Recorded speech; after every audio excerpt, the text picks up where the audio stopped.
right, hi everyone. We're gonna go ahead and get started. Hey Mark. Hello. So my name is Sarah Rose Leonard. I'm the literary manager here at Berkeley Rep, and this is Mark. And I'm gonna let him introduce himself. So I'm a visual artist. I work at the Museum of the African Diaspora. I also just do a lot of visual art things here in the Bay Area in general. So,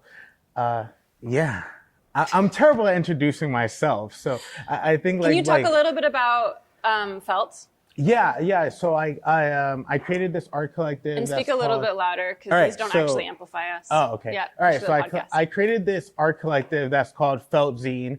We're really focused a lot on digital art, but really at the core of it, whether it's like digital art or physical art or theater or music, whatever it is, what we're really focused on, I think, is art that's intersectional, right? And so we're really focused on art from like people of color, art from like queer communities, just art from people that don't usually have the chance to express themselves and actually have a voice and actually be represented in different sorts of media and art as they are in the mainstream, I guess. Yeah. One would say. Yeah. Yeah, see, that was great. Yeah. So one of the reasons I was really interested in picking Mark's brain specifically was because of the framing of the play of Leo being a visual artist. And Mark has also done a lot of work with mythology, and so he thought he was kind of a perfect person to come and talk because Suzan-Lori's play, while it's very specific to these four characters, she also talks about it being allegorical and being a little bit larger than life and kind of verging on hyper-real or absurdism in places. And so I know we've talked a little bit about mythology, and I know you've used self-portrait as a way of accessing mythology, which is a whole other dimension to what you might see in Leo. Yeah. So I'm curious about when you were watching, what were you seeing that felt like it was nodding towards mythology or allegory or kind of these larger gestures outside of just these four individual characters? Well, I think that's an interesting question and a framework in itself. I think just in the way that the play is even set up, right? Mm-hmm. And so I think that even the idea of slavery, right? Like I think in the American context, it starts to become a lot of like African American versus like white American narratives. But this is something that even like the Jewish diaspora has dealt with the history of slavery in like a very deep way, right? And so and even back to like Greek mythology, there are slaves in these stories, right? Or just even the idea of like Slavs and like Eastern Russia, like in just Eastern Europe were slaves, right? Like, so like the idea of like who's a slave and who's lesser in society, like who's the working class, right? And kind of like this fear of like that class of society kind of having their own, like narrative and their own way of being able to express themselves and come to fruition in the way that they think is always kind of scary, right? In the sense of whoever is having the dominant narrative. And so I think that this play touches upon a lot of that. There's a lot of this kind of like underwriting history, right? When even Leo starts to talk about, I am my history, right? Like, and Leo starts to take on this narrative of being a slave, but it's not just about like this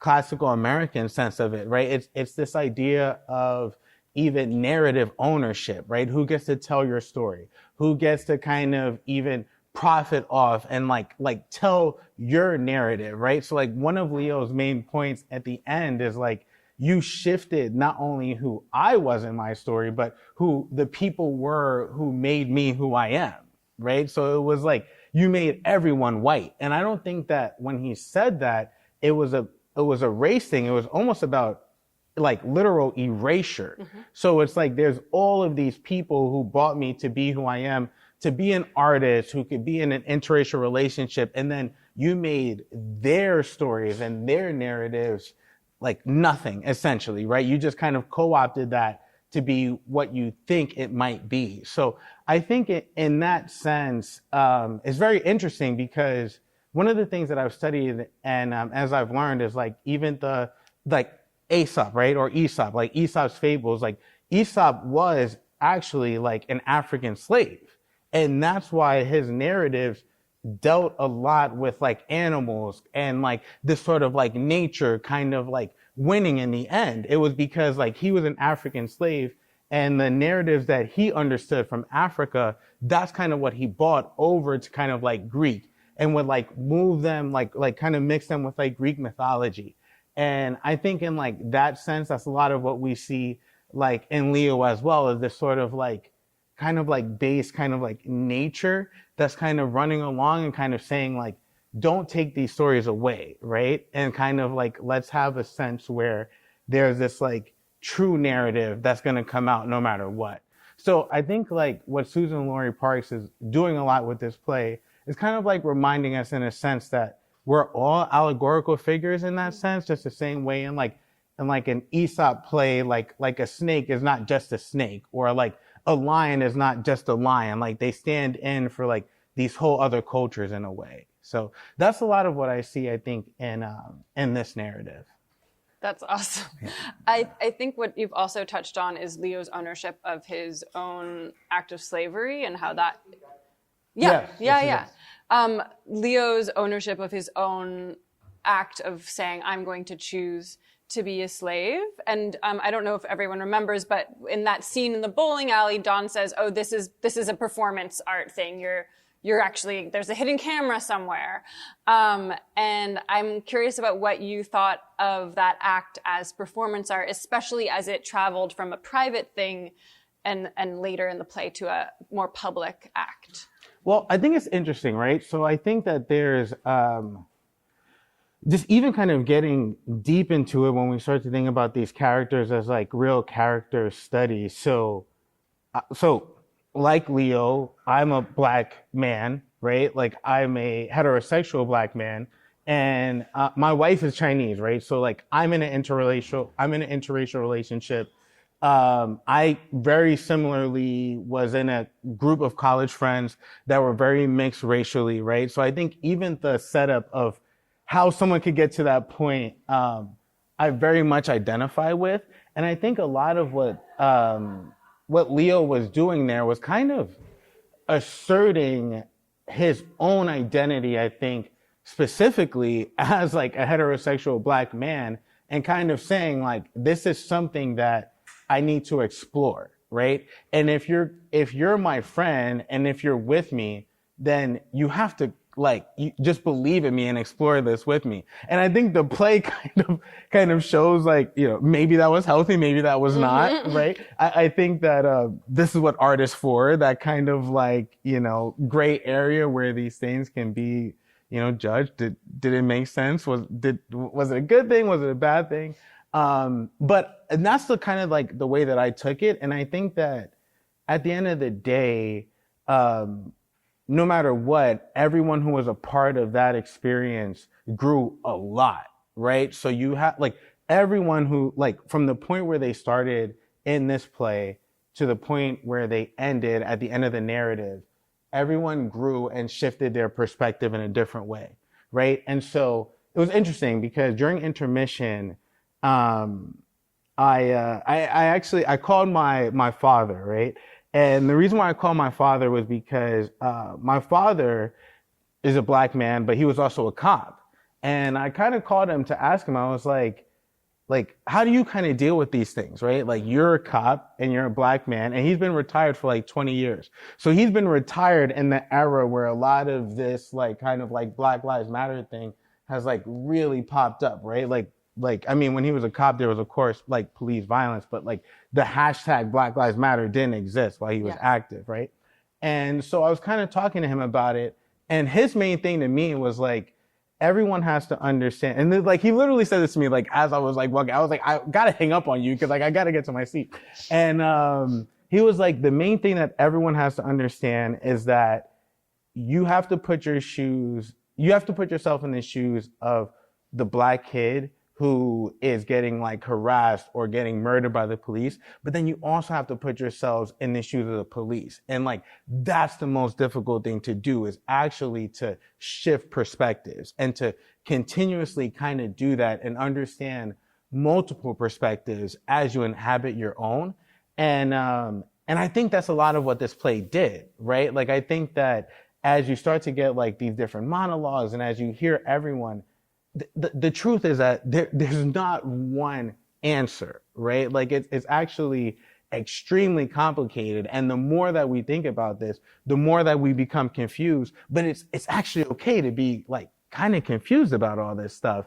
And I kind of like that where this ends is like, I mean, tonight it ended with a hug because like, where else can you go? You know? And it's like, and I think that's real. And I kind of appreciate that in a way. So I think even Leo's attempt to like Leo's whole thing was like, even when they were doing the live chats, he's like, I don't have answers. I have more questions, you know? And I think that's the real truth of it, is that like the further that you explore these things, the closer you get to like the below the roots, right? Once again, like quoting the play, like once you get below the roots, there's not answers. There's actually more questions and kind of like more inquiries into like who we are actually as a human race and why we even have these problems in the first place. So I think that's what I appreciate about this, is that the further that you actually get deep into trying to answer these questions, you just kind of get more questions. And the best thing that we can do is ask each other these questions in this kind of setting, I think. Yeah, and I think that's, the end of the play is not written, the kind of the physical movement you see at the end of the play of Leo walking towards Ralph is not scripted. So I think you're also picking up something that this director and these actors found in creating that rich ambiguity at the end of the play is truly like from this ensemble and what they wanted to leave the audience with, which is kind of a gesture of these two people in a way going towards each other, whereas the whole play they've been going away, right? Yeah. I'd love to talk a little bit about something when I met you and we talked about kind of why I was interested in bringing your brain over here was you have a lot of experience going to galleries and being one of the few artists of color in what is normally a white commercial space, and something that Leo says he's going to go meet Ralph's friends because they're art buyers, they're gallery owners, and then it's white club. Yeah. And so that is an extreme example of something that actually, when we were talking, felt like a real experience of being performative of yourself, not only like as an artist, but also as a person of color. So can you talk a little bit about what you were seeing when you were hearing those moments on stage tonight? Yeah. So it's super interesting. And in a way, I kind of wish that, however morbid it may sound as I kind of just like say this, but I kind of wish we could have seen the scene at like the white club. I know that's like very extra, but but the only reason why I say that is because because I think as a visual artist, it makes a lot of sense how something like that could happen. I mean, I would even go as far as to say that, like, for instance, like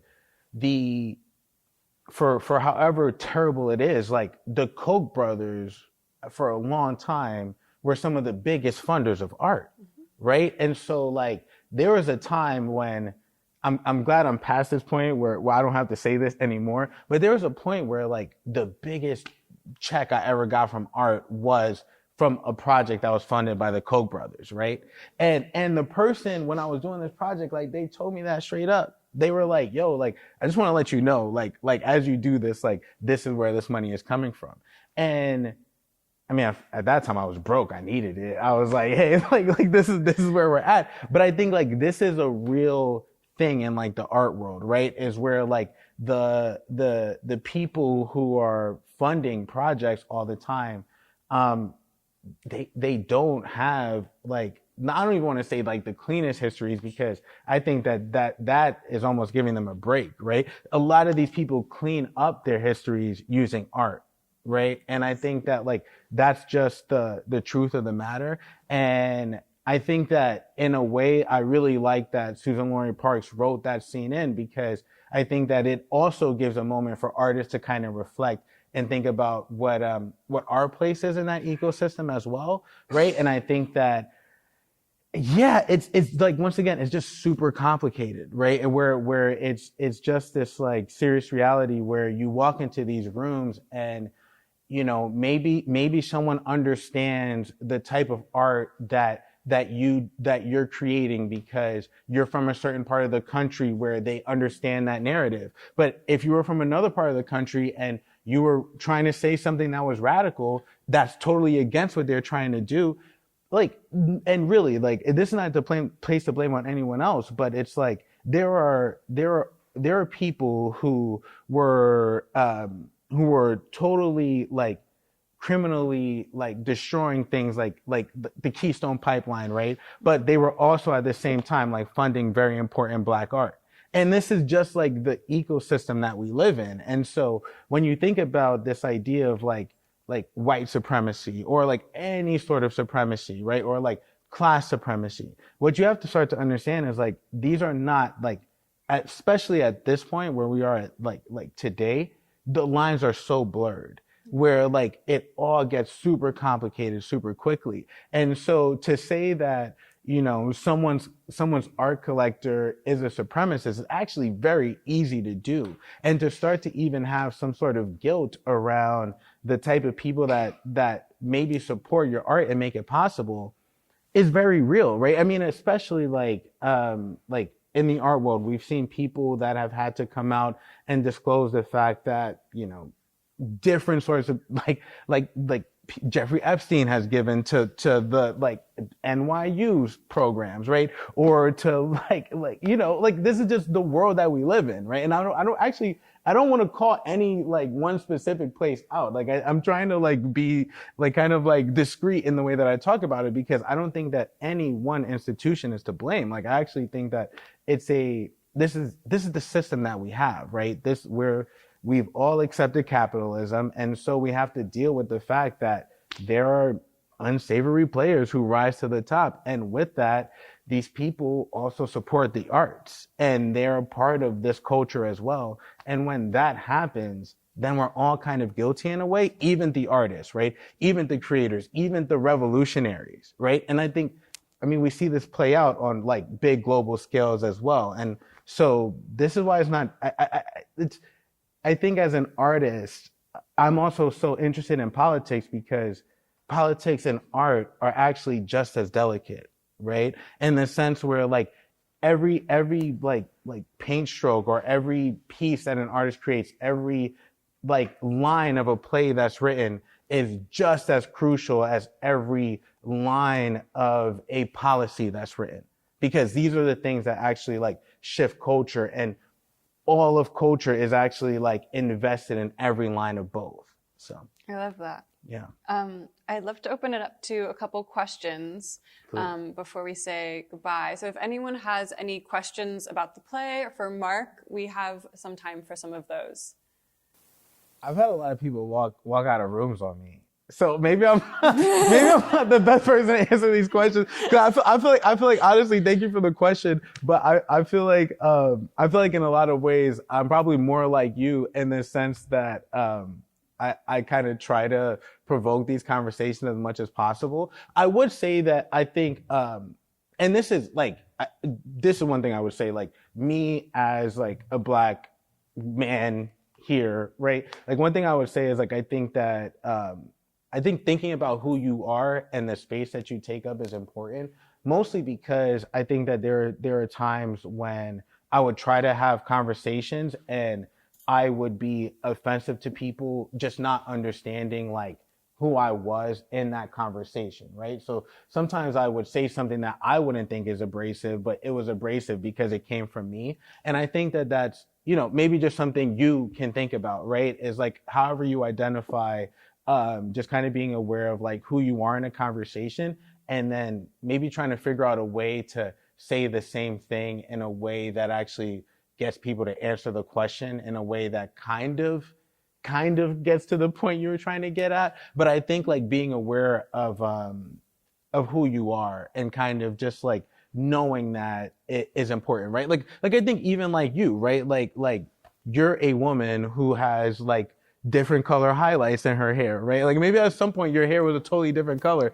And like when you say shit and your hair is a different color, like if you say something that's like more radical or liberal, that's taken in a totally different way than someone who's like completely like just like you, but blonde. You know what I'm saying? And I think like, and that's fine.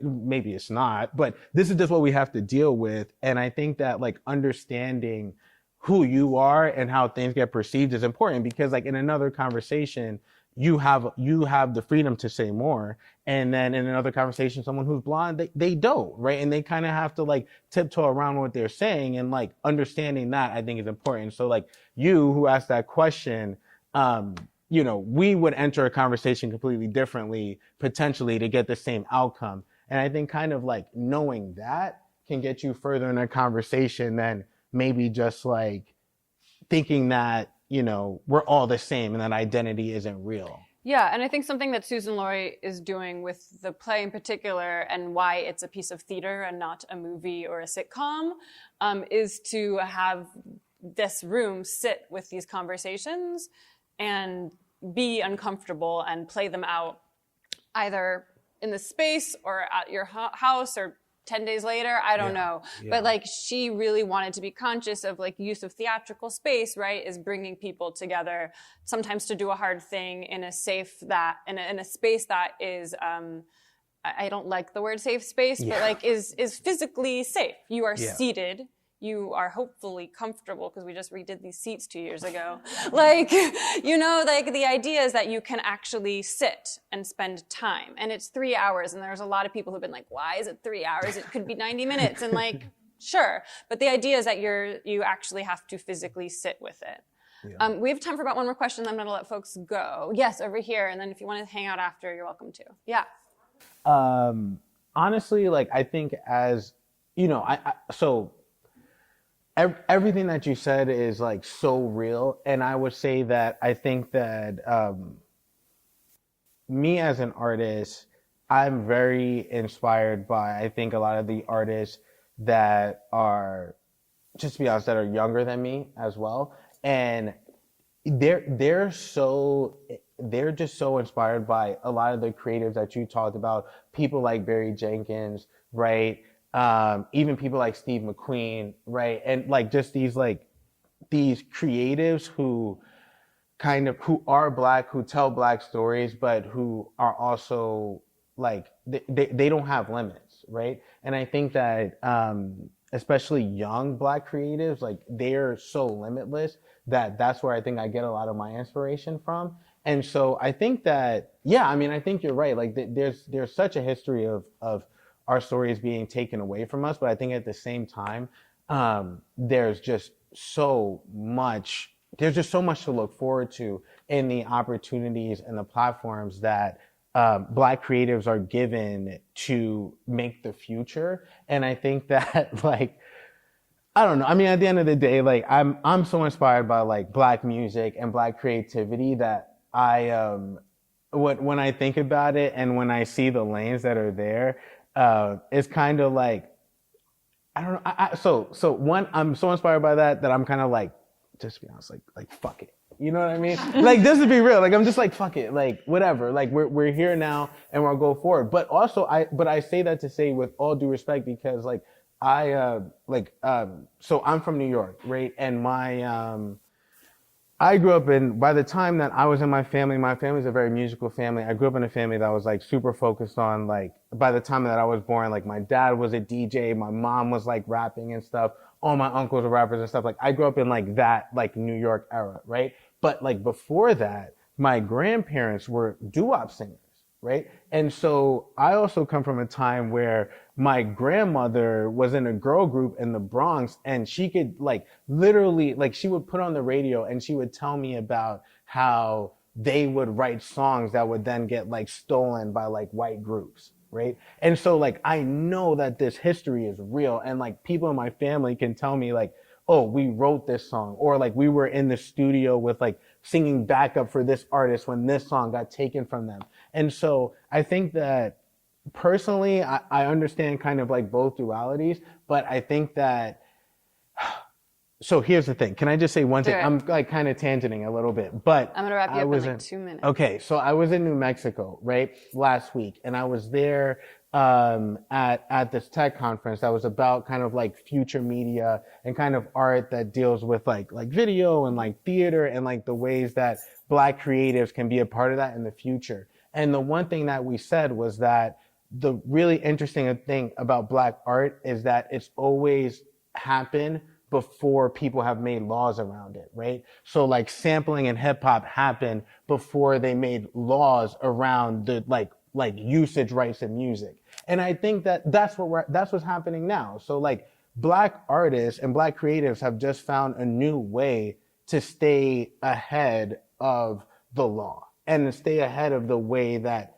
people are gonna like steal their stories. And I think that's maybe like the beauty of like Black creativity. And I think especially like Black American creativity is like, that's kind of like the most American thing is Black American creativity, because that's what created jazz. That's what created blues. That's what created country music. That's what created hip hop, right? Is like this idea, like the coolest thing in country music is to be lawless, right? Cowboys were Black.